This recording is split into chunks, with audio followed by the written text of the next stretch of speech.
Τραγουδιών και φωνών, όπως αποκαλούνται στη δημοτική μας παράδοση. Η κάθε φωνή αντιπροσωπεύει και μία περιοχή του νησιού μας. Πολλές φορές ακόμα έχει και το όνομα της ίδιας της περιοχής. Φωνή Καρπασίτικη, φωνή Παφίτικη, Μεσαρίτικη. Ακούσματα πανάρχαια, με προελεύσεις από βυζαντινούς χρόνους, στηριγμένα μουσικά σε τρόπους και μελίσματα της εποχής αυτής. Μουσικές βγαλμένες από γη και ανθρώπους, με καθαρές ελληνικές καταβολές. Η ανθολόγηση στηρίχθηκε στις αυθεντικές μελωδίες που προσαρμόστηκαν σε μια πολυφωνική εναρμόνιση, με συνειδητή ιεροσυλία, μιας και κυπριακή δημοτική μας μουσική, αλλά όπως και ολόκληρη η ελληνική δημοτική μουσική, είναι κατά κανόνα μονοφωνική, με μοναδικό αρμονικό στήριγμα, το ισοκράτημα. Χρησιμοποιούνται εναρμονίσεις δυτικού τύπου και ενορχιστρωτικά σχήματα ξένα με τη δημοτική μας μουσική. Γίνονται όμως όλα αυτά συνειδητά, απλά και μόνο για να δοθεί η δυνατότητα να προσαρμοστεί η μουσική αυτή στις δυνατότητες μιας μπάντας. Το αποτέλεσμα αφήνουμε να κρίνετε εσείς. Ακούστε από τη φιλαρμονική μας την επιλογή Κυπριακή Ανθολογία.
βρύση των παιδιώτησον εγέμωσε αυτέλες, εγέμωσε αυτέλες.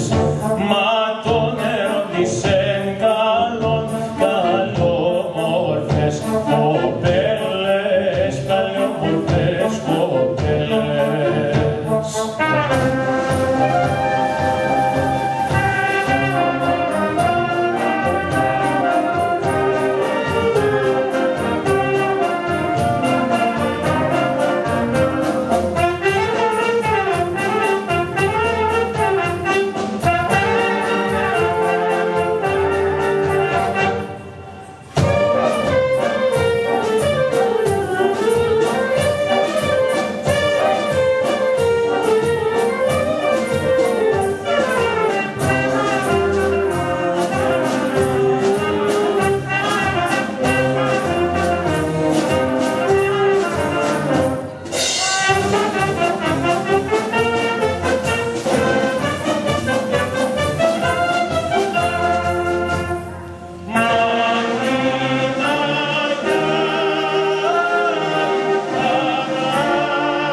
Που ξεπέρασαν τα σύνορά της.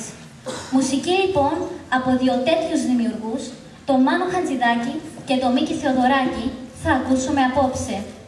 Ο Μάνος Χατζηδάκης γεννήθηκε στη Ξάνθη το 1925. Έζησε δύσκολα παιδικά χρόνια, αφού έχασε πολύ νωρίς τον πατέρα του και αναγκάστηκε από μικρός να δουλέψει.